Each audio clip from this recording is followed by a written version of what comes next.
Doc Edgerton inspired us with awe and curiosity with this photo of a bullet piercing through an apple, an exposure just a millionth of a second.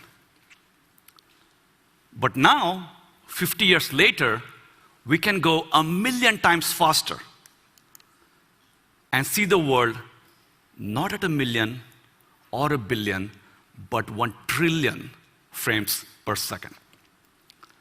I present you a new type of photography, femtophotography, a new imaging technique so fast that you can create slow motion videos of light in motion.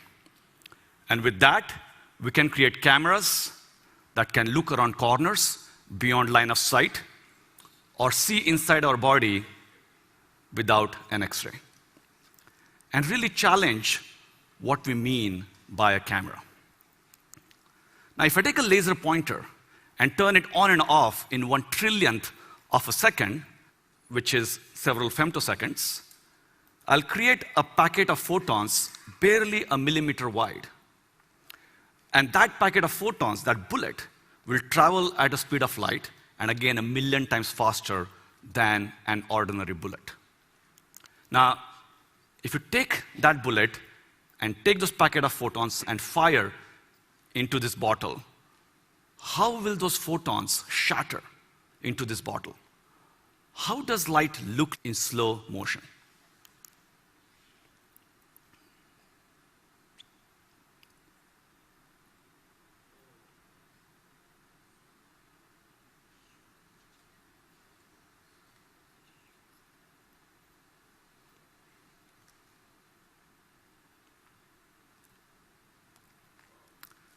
Now, the whole event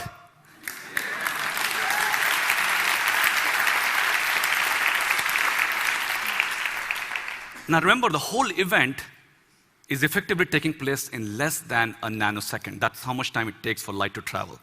But I'm slowing down in this video by a factor of 10 billion so you can see the light in motion. But Coca-Cola did not sponsor this research. Now, there's a lot going on in this movie, so let me break this down and show you what's going on. So the pulse enters the bottle, our bullet, with a packet of photons. They start traveling through, and they start scattering inside. Some of the light leaks, goes on the table, and you start seeing these ripples of waves. Many of the photons eventually reach the cap, and then they explode in various directions. As you can see, there is a bubble of air, and it's bouncing around inside. Meanwhile, the ripples are traveling on the table. And because of the reflections at the top, you'll see at the back of the bottle, after several frames, the reflections are focused.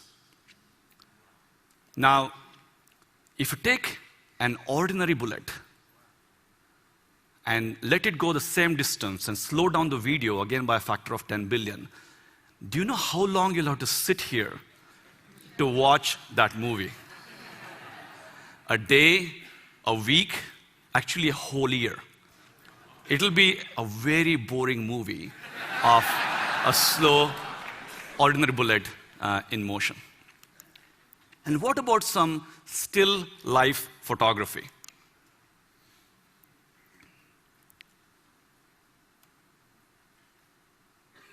You can watch the ripples again washing over the table, the tomato, and the wall in the back. It's like throwing a stone in a pond of water.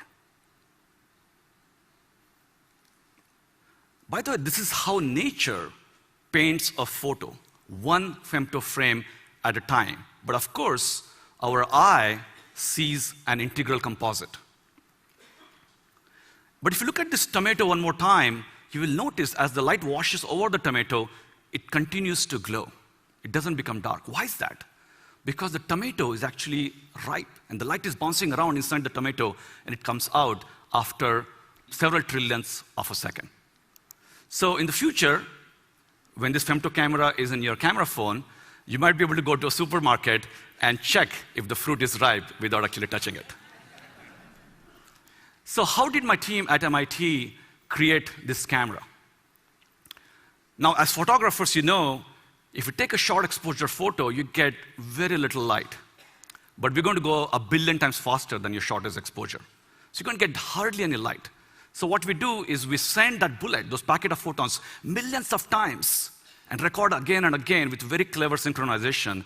And from the gigabytes of data, we computationally weave together to create those femto videos I showed you. And we can take all that raw data and treat it in very interesting ways. So Superman can fly. Some other heroes can become invisible. But what about a new power for a future superhero? To see around corners. The idea is that we're going to shine some light on the door. It's going to bounce, go inside the room. Some of that is going to reflect back on the door and then back to the camera. And we're going to exploit this multiple bounces of light. And it's not science fiction. We have actually built it. On the left, you see our femto camera. There's a mannequin hidden behind a wall, and we're going to bounce light off the door. So after our paper was published in Nature Communication, it was highlighted by nature.com, and they created this animation.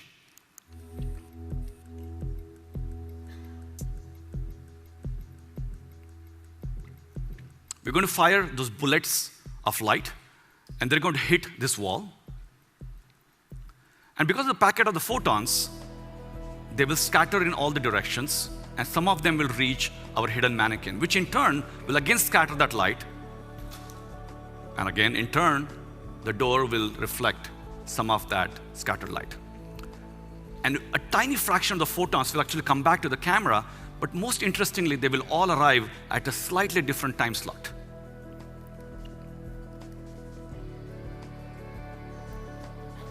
And because we have a camera that can run so fast, our femto camera, it has some unique abilities. It has very good time resolution, and it can look at the world at the speed of light.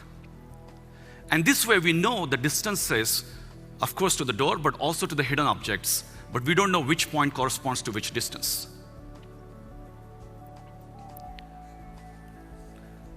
By shining one laser, we can record one raw photo, which you look on the screen doesn't really make any sense. But then we're going to take a lot of such pictures, dozens of such pictures, put them together, and try to analyze the multiple bounces of light. And from that, can we see the hidden object? Can we see it in full 3D? So this is our reconstruction.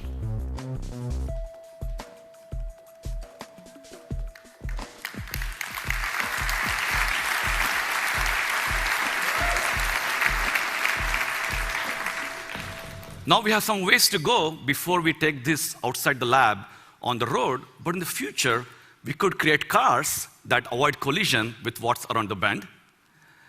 Or we can look for survivors in hazardous conditions by looking at light reflected through open windows. Or we can build endoscopes that can see deep inside the body around occluders, and also for cardioscopes. But of course, because of tissue and blood, this is quite challenging. So this is really a call for scientists to start thinking about femtophotography as really a new imaging modality to solve next generation of health imaging problems. Now, like Doc Edgerton, a scientist himself, science became art, an art of ultra-fast photography. And I realized that all the gigabytes of data that we're collecting every time is not just for scientific imaging, but we can also do a new form of computational photography with time-lapse and color coding. And when you look at those ripples, remember, the time between each of those ripples is only a few trillionth of a second. But there's also something funny going on here. When you look at the ripples under the cap, the ripples are moving away from us. The ripples should be moving towards us. What's going on here? It turns out, because we're recording nearly at the speed of light, we have strange effects. And Einstein would have loved to see this picture. The order at which events take place in the world appear in the camera with sometimes reversed order. So by applying the corresponding space and time warp, we can correct for this distortion.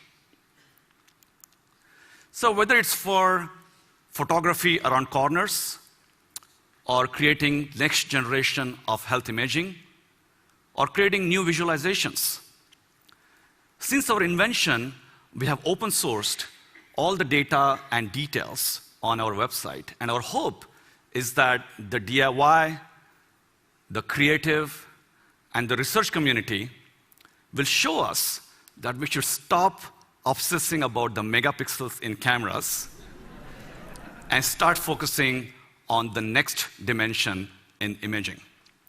It's about time. Thank you.